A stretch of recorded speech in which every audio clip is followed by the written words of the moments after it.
President Joe Biden this week signed legislation to make Juneteenth the newest federal holiday.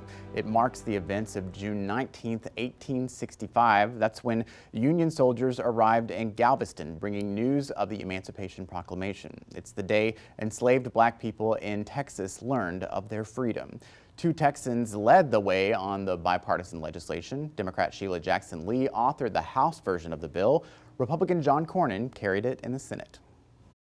There's nothing more powerful than an idea whose time has come. This is the most propitious time for us to recognize our history and to learn from it. Today we have crushed racial divide, and we are in fact unified around freedom.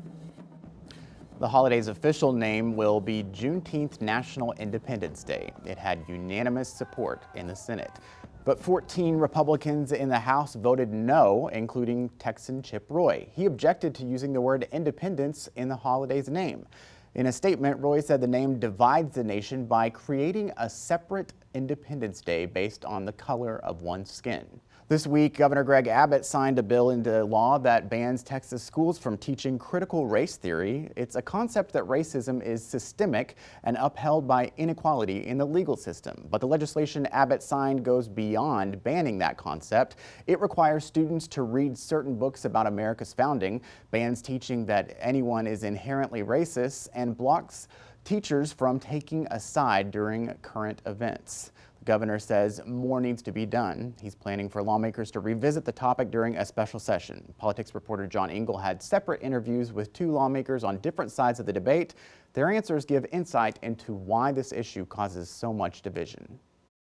How do you describe critical race theory? Because I think on both sides and all over the place, it was overshadowed a lot by the fights and by the rhetoric.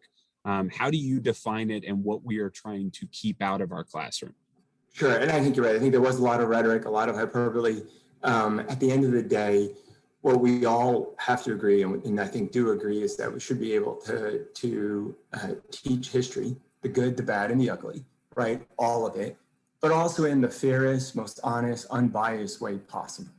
And, for me, what this bill does, and maybe what the bill and the special will do even more so, is describe how and we want these items to be taught in an unbiased way. I'll give you an example. One of the items, for instance, in my amendment was that teachers can't be trained to teach that one gender is superior to another, that one race is superior to another.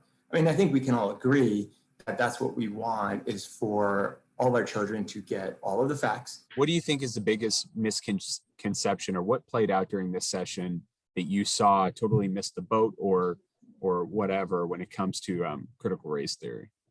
So two things. One is, if you would have told me in December before our January session started that we would be working to ban critical race theory, I would have never believed you. It wasn't on anyone's radar. I've served on a public education committee. It hadn't even been a conversation, but here this bill emerged very rapidly. And so you have to think, well, why did it emerge very rapidly and with such fervor? Well, it's because there are strategic forces who want to push this agenda. One is a misunderstanding of CRT, and two, recognizing that it was more about politics than policy. The reality is our local schools aren't teaching CRT. CRT is a graduate level academic theory. This is being used to talk about other things that people feel anxious about. Critical race theory isn't new. So why now, and why are we seeing it all over the place?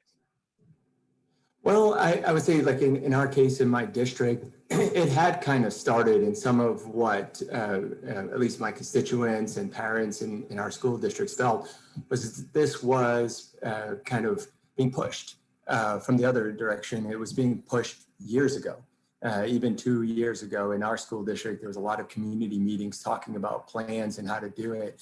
So while I think it may seem like it came all of a sudden, that may just be because that's when the legislature actually comes into session. We do get a couple of years off, and in that time, we hear about the issues that are happening. And I think the umbrella topic was said to be critical race theory, but banning the discussion of current events in race and politics isn't really what critical race theory even is, right? It's become the scapegoat for trying to ban conversations with young people about current events, about race, about gender. It's just really trying to say, we only want to teach one way and that's the only way. And it's really handcuffing our teachers. For the longest time, elected officials have said, let's let teachers teach when it comes to standardized testing. But now are being honestly a little bit hypocritical when we're handcuffing teachers and saying, well, you can't talk about this and you can't talk about this and you can't talk about this. And it leaves a lot of ambiguity for an educator to navigate the classroom. What happens if one of your students has to experience racism and they come to you to talk about it? How will the teacher feel if they feel that they can't talk to the student? And how will that relationship between the student and teacher really be impacted? Do you believe that it limits at all what a teacher is able to speak about in terms of, say, the death of George Floyd or Mike Ramos here in Austin or Javier Ambler? I mean, name your flashpoint. Do you think it limits them at all? No, I don't. In fact, in a lot of ways, it just means that you have to spend more time on those important topics and to get as much feedback. See, at the end of the day, when you want to have, what I think we want to have in a classroom is much communication, debates, both pro and con, to be able to get primary sources about what happened in any incident.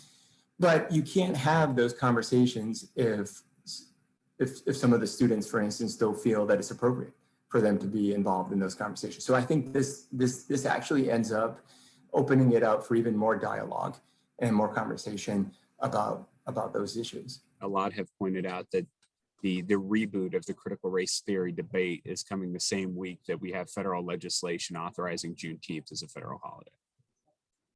You know, I've worked in politics. Well, so I know you're not surprised. I know you're not surprised. I was like, you're right. Like, yeah.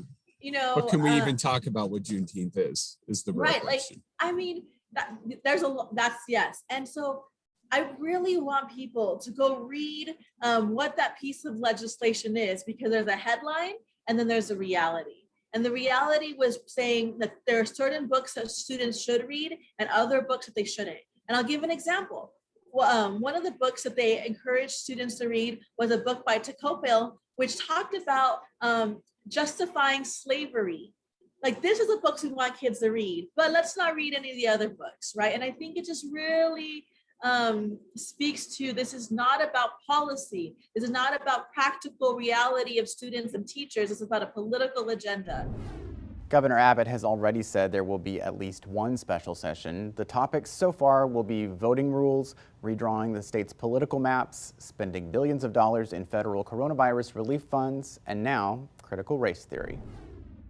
Texas Democrats who killed an election bill with a walkout take their message to the nation's capital, how they're working to win support for federal voting rights legislation and why that could have a big impact in Texas.